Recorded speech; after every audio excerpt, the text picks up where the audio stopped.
हमारे चैनल से जुड़े रहने के लिए सब्सक्राइब बटन को क्लिक करें और लेटेस्ट अपडेट पाने के लिए बेल आइकन को प्रेस करें।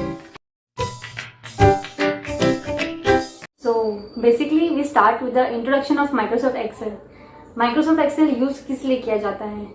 डेटाबेस हैंडल करने के लिए, डेटाबेस को एनालाइज करने के लिए, डेटाबेस को स्ट्रक्चर फॉर्म में रखने के लिए, डेटाबेस में बहुत सारी चीज़ें एक सीक्वेंस फॉर्मेट में रखने के लिए माइक्रोसॉफ्ट एक्सेल बहुत ज़्यादा इम्पॉर्टेंट है।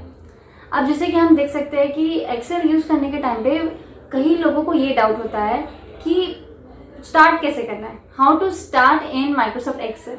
चाहे वो एक नॉर्मल डेटा टाइपिंग के लिए हो या फिर उसमें कुछ फॉर्मेट्स, अलाइनमेंट्स, कुछ इनवॉइसेस बनाने हैं, कुछ बिल रिपोर्ट्स बनानी है, कुछ सीक्वेंस फॉर्मेट रखना है, तो लाइक बहुत सारी क्वेरीज हमारे पास दिमाग में होती है। सो हम बेसिकली स्टार्ट करेंगे, टेम्पलेट्स देखेंगे माइक्रोसॉफ्ट एक्सेल के, एंड उसमें और भी बहुत सारे जो टूल्स है, अलाइनमेंट्स है, कुछ फंक्शंस है, कुछ बेसिक फॉर्मूलाज है, उसके बारे में थोड़ी इन्फॉर्मेशन लेंगे। That's it. Pivot table.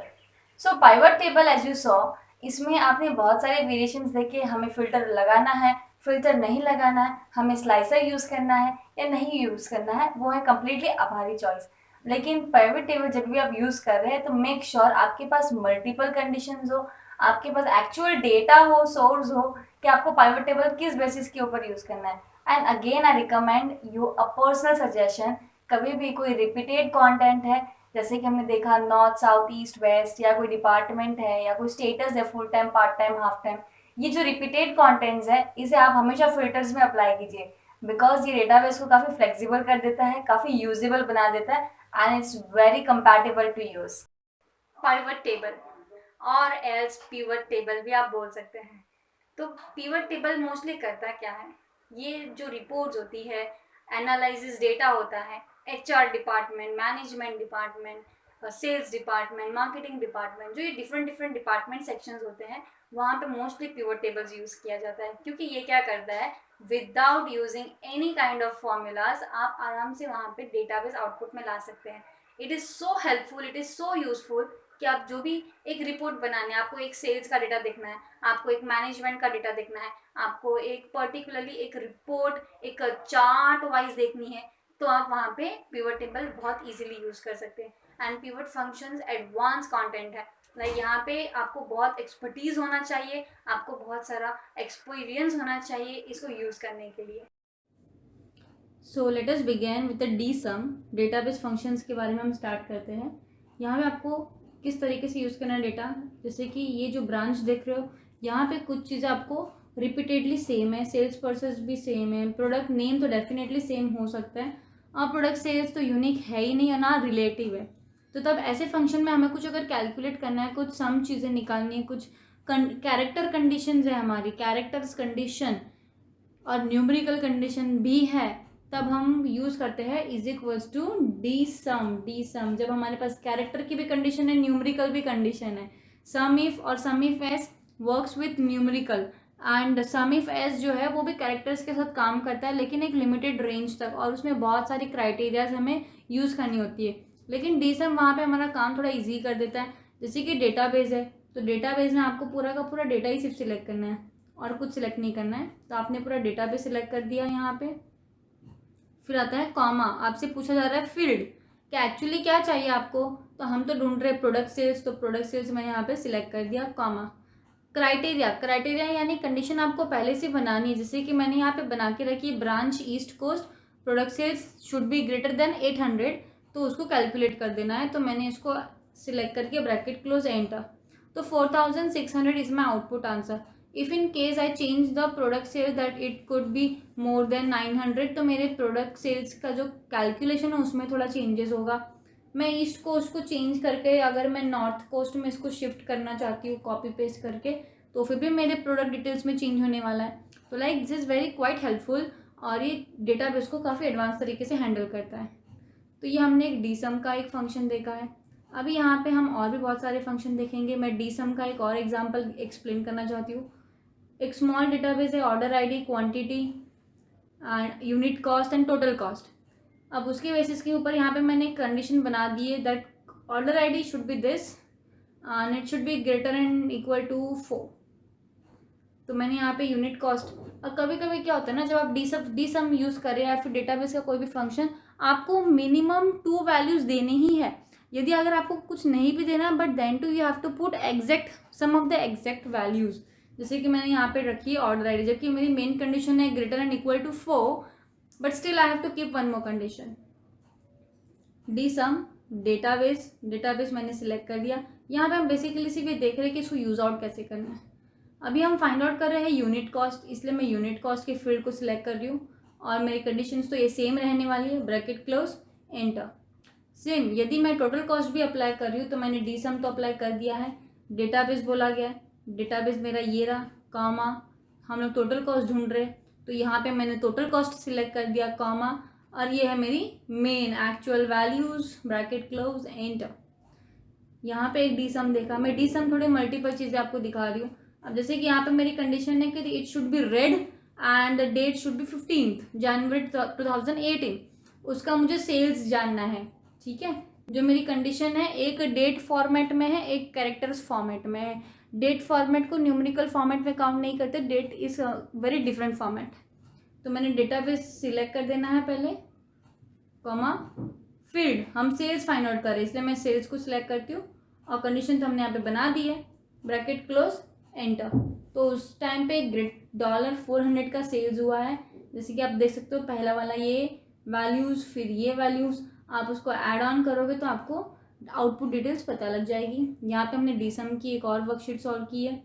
मैं डी सम की एक और वर्कशीट आपसे सॉल्व करवाते देखना चाहती हूँ। जैसे कि ये है कुछ products, product air conditioner, product television, brand Samsung, brand Samsung. So 2 conditions with one of the same value. Again I use dsum, very quick and fast. देखो कितना फास्ट एंड क्विक ये काम करता है। आपको बस चीज़ों को सिलेक्ट करना है और वो सारी और चीज़ों को ऑटोमेटिकली लाइक ऑटोमेशन के हिसाब से वो कैलकुलेट कर लेता है, like so quick and fast.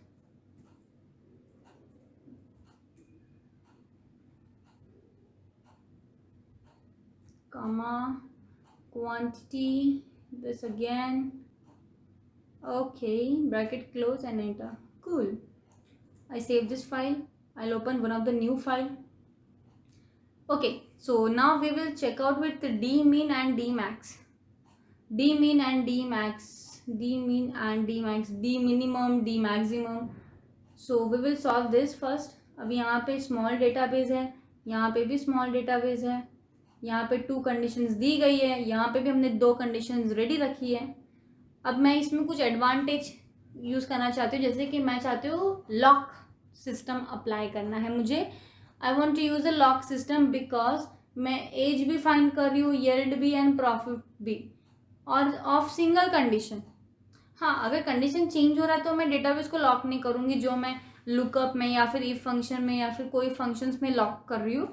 But यहाँ पे अगर मुझे डेटाबेस फंक्शन के साथ अगर लॉक यूज़ करना है तो देखिए मैं कैसे ही अप्लाई कर रही हूँ। मैं नॉर्मल पहले इसको डी मीन इंट्रोड्यूस कर देना है, डेटाबेस सेम रहने वाला है इसलिए मैं इसको लॉक कर दे रही हूँ पहले ही, कॉमा फील्ड एज, और एज के बाद येल्ड एंड प्रॉफिट रिपीट रहेगा इसलिए मैं इसको लॉक नहीं कर रही हूँ। क्राइटेरिया तो मेरी सेम ही है, अगर तो मैं इसको भी लॉक कर दूंगी, ब्रैकेट क्लोज एंड एंटर। फिर यहाँ पे क्या होगा, ये मिनिमम बता रहा है, like minimum what apple and greater than 10। तो apple we have like 1 2 and 3 and which is greater than 10 are 2 things, apple 14, apple 18. तो according to the basis of 14 and 18 age, the minimum age is 15. तो हम वैसे भी D mean use करें, यानी हमें minimum जानना है, इसलिए वहाँ पे आउटपुट आंसर आ चुके हैं और ये सारे आंसर सही है। यहाँ पे सेम एज यहाँ पे भी अगर मैं यूनिट कॉस्ट की बात करूँ, मैं इसको भी लॉक कर दूंगी। मैंने डी मीन अप्लाई कर रही हूँ, डेटाबेस इसको लॉक कर देना है, कॉमा फील्ड यूनिट कॉस्ट है, कॉमा, और मैंने इस क्राइटेरिया को भी ले रही हूँ, लॉक ब्रैकेट क्लोज एंटर। सो यहाँ पे आंसर दिखा रहा है unit cost is 5, this 5 and total cost के हिसाब से 21। द मिनिमम, जो मिनिमम है उसी के बारे में बताएगा ये। अब मैं अगर डी मैक्स यूज़ कर रही हूँ is equals to DMAX database select lock comma, आप पहले एज को सिलेक्ट करोगे, इसको मैं लॉक नहीं कर रही हूँ क्योंकि इसको रिपीटेड रखना है, देन इसको मैं लॉक कर दे रही हूँ, bracket close and enter.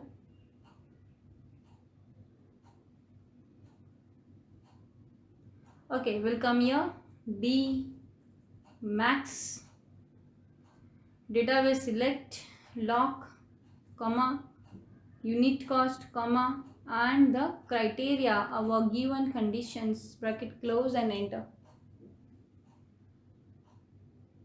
Okay, I didn't lock दिया, मैं यहाँ फॉर्मूला बार में सिलेक्ट करके भी इसको लॉक कर सकती हूँ, क्योंकि आप अगर लॉक नहीं करोगे तो आंसर्स रॉन्ग आ सकते हैं, इसलिए। सो ये हमने देखा D mean and D max. Now what is the more advantages thing, D count and D count A. D count पे फोकस करिए, डी काउंट सिर्फ न्यूमेरिकल वैल्यूज के साथ ही काम करता है मोस्ट प्रोबेबली। डी काउंट में आप अगर दो कंडीशंस में से एक कंडीशन अल्फ़ाबेट्स की भी रखोगे तो डी काउंट उसको इतना नोटिस नहीं करता जितना डी काउंट ए करता है। D count A that means count all which gives a concern which welcomes everything. So हम यहाँ पे D count and D count A दोनों यूज़ कर रहे हैं। मैं आपको ये डी काउंट वाली शीट पे अभी लेके आई हूँ, जैसे कि मैंने यहाँ पे कंडीशन रखी है कि it should be red and the price that is greater than 10, उसका क्वांटिटी भी जानना है, टोटल भी जानना है।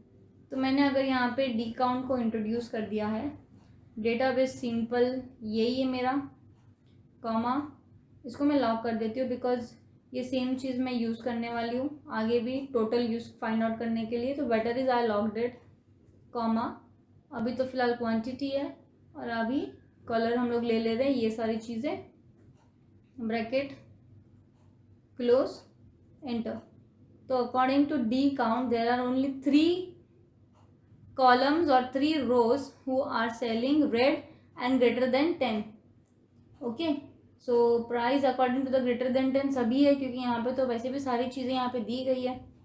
तो ये उसने बेसिकली डी काउंट ने एक फॉर्मूला फंक्शन अप्लाई कर दिया। पर डी काउंट ए में आप अगर देखोगे तो दोनों कंडीशंस अल्फ़ाबेटिकल है, इसमें भी कंडीशन एक अल्फ़ाबेट एक सिंगल है, और इसमें तो कुछ लिखा ही नहीं है, कंडीशन ही कहाँ पे, कुछ कंडीशंस नहीं दी गई है, ये रही ऊपर है, देखिए, is equals to D count A.